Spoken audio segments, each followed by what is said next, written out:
RPGs have long been known for telling grand stories, from themes of swords and sorcery, to science fiction and starships in galaxies far, far away, to tales that are a little more down-to-earth. RPGs have been weaving beautiful narratives for decades. My vision is augmented.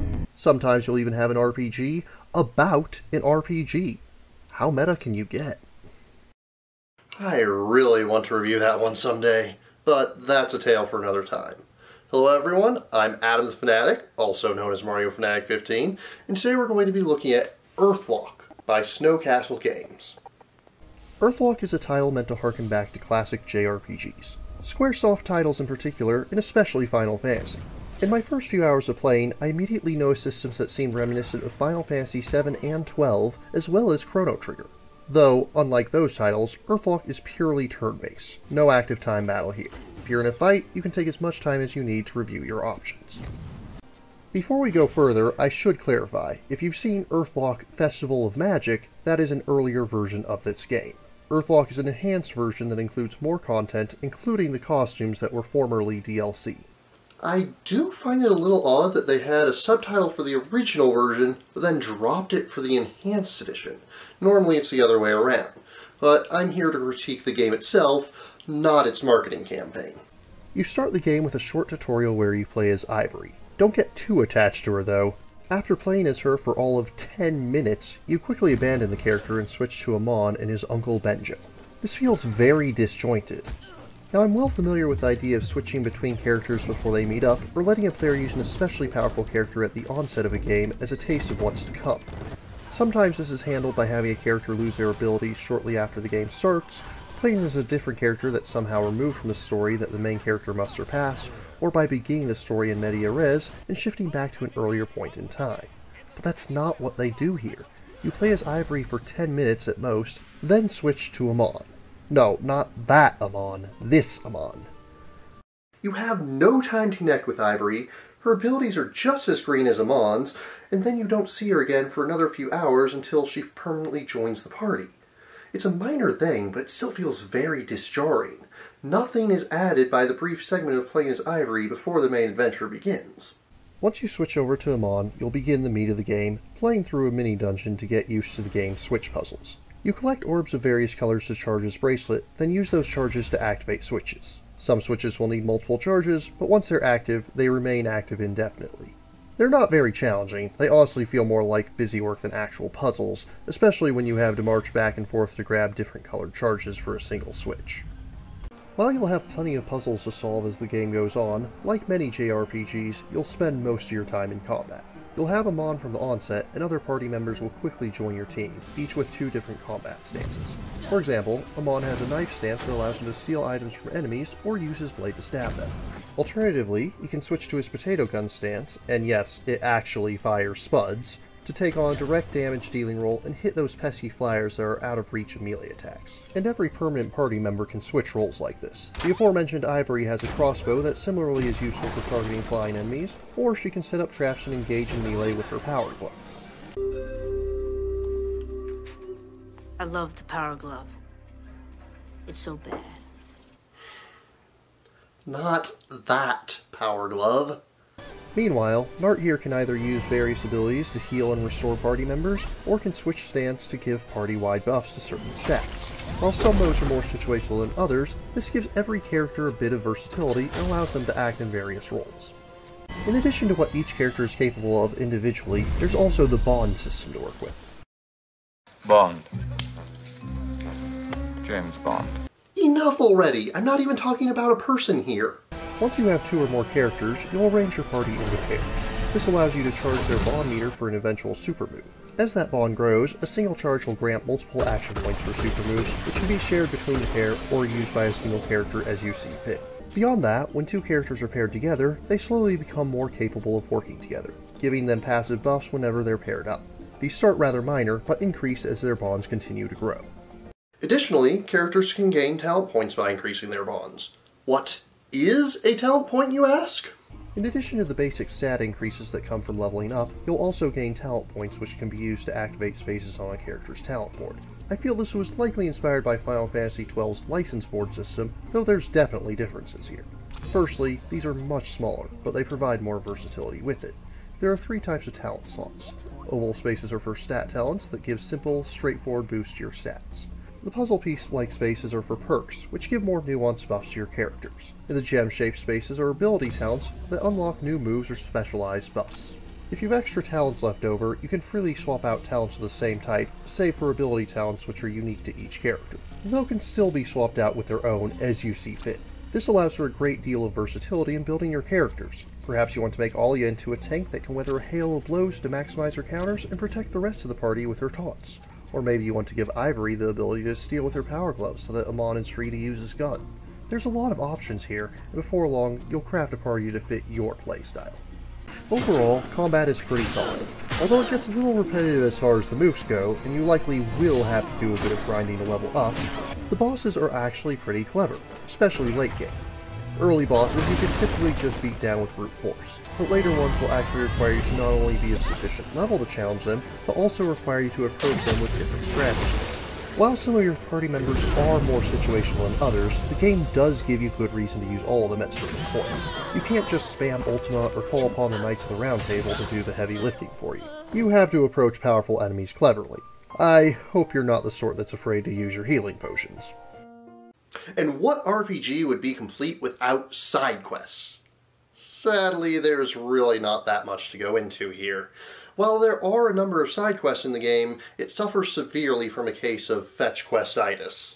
Gather 10 of this herb, gather 5 of this bug, gather 10 of that plant, gather 10 of these beetles, collect 10 of yet another plant, find all 20 scrap piles in this area of the overworld, rinse and repeat as needed. It's really disappointing. There's just not much to go into here. And it's not just the side quests either. Indeed, the entire second half of the game is basically just one big fetch quest.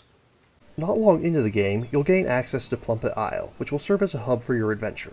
You can use any save statue to teleport to or from the island, making backtracking to earlier locales a breeze when necessary. With each new party member, you'll unlock more of the island's features.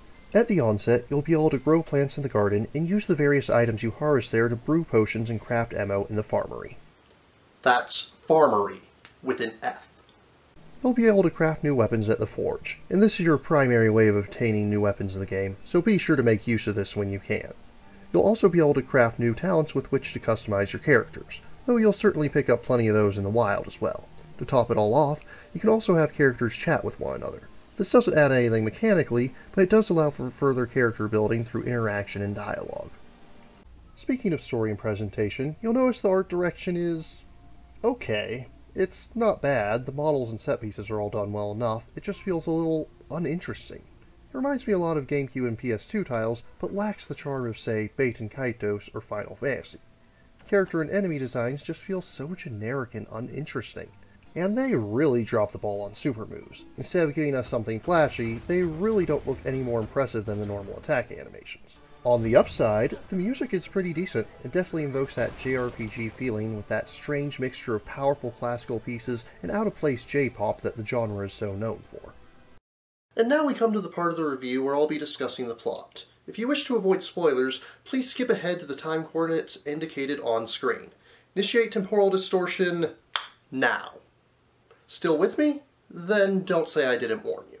As mentioned before, you start by playing as Ivory very briefly, and then switch over to Amon and his uncle Benjo as they're exploring the Zabirum Temple, wherein the pair find an ancient MacGuffin which neither yet knows the full importance of. However, Benjo is quick to urge Amon to sell it off, knowing that some shady figures are after it, and not wanting either of them to get caught up in such things. After that, very little actually happens. The first 10 hours or so of the game, only 2 things really affect the plot.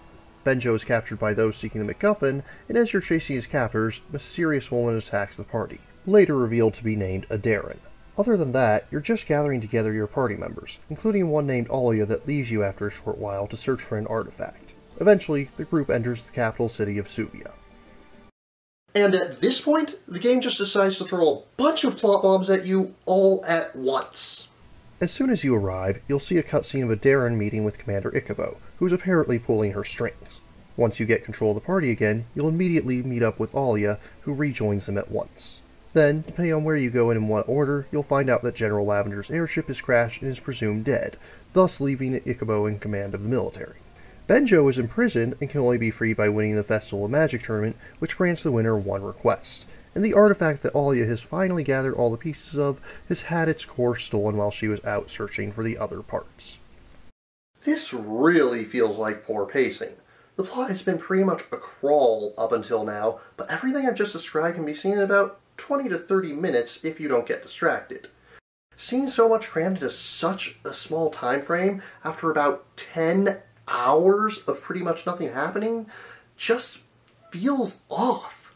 Don't get me wrong, I'm glad to see that the plot is finally getting moving, but this could have been much better spaced over the course of the game. For example, when Ivory meets up with the 9th Division after the first encounter against Adarin, they could have had news of her father's crash reach the party then. This would serve not only to better pace the plot, but also would add further urgency to her return to Suvia. After that, you do a quick trip through the sewers to track down the stolen core. This eventually leads you to a warehouse that's completely unguarded. You have to do some minor puzzling with switches, but this is really just more busy work. What was the point in having the core stolen in the first place if you're just going to recover it moments later? You learn nothing between the time that you find out it's stolen and recovering it. You learn nothing about it when you recover it. It just feels like needless padding. Once the party has the core, the Festival of Magic begins. You go through a gauntlet of battles and savor as the preliminaries for the festival. You can't use your own items, but aside from that, they're fairly straightforward battles. You then return to the capital for the finals. However, as soon as you enter the arena, Commander Ikubo reveals his hand, attacking the group with an armored warrior and forcing them into your typical unwinnable battle. This makes the earlier scenes with Adarin and Ikubo completely useless. Counterproductive even, I'd say. If Ikubo had stayed in the shadows until now, his role as a villain could have been a little bit of a plot twist. Regardless, after your party is hopelessly slaughtered by Ikabo and the Armored Menace, he takes the mysterious disc from Mon, revealing it to be the eponymous Earthlock. The scene fades to black, and everyone wakes up in the infirmary of the library. No explanation on how they survived or why Ikubo didn't finish them off. He clearly has no qualms about killing. Did someone manage to intervene and save the heroes? We don't know. They're just now in the infirmary, none the worse for wear. Immediately thereafter, the party gets their final member as Amon assembles the pieces of the artifact that Alia has been gathering, activating the robotic PAT. However, before anyone can celebrate, it's made apparent that Ikubo is now actively declaring war on Suvia, with Adarin openly leading an attack on the House of the Great Wave, which General Lavender headed. What happens next is pretty much as you'd expect. You fight through hordes of enemies, you have an obligatory Star Wars reference.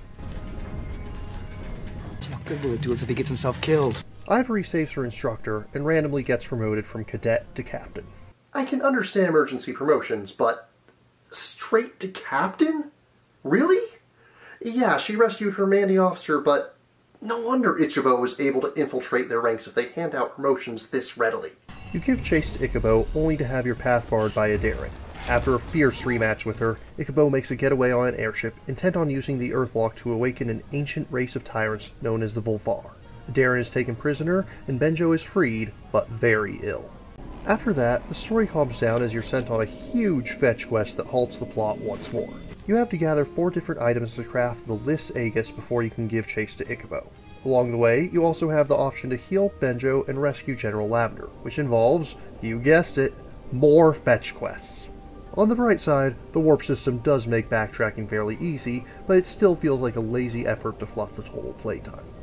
So we have another plot void, but eventually they gather the ingredients necessary to craft the Lys Aegis talent, which grants the user immunity to the devastation status in the final fight.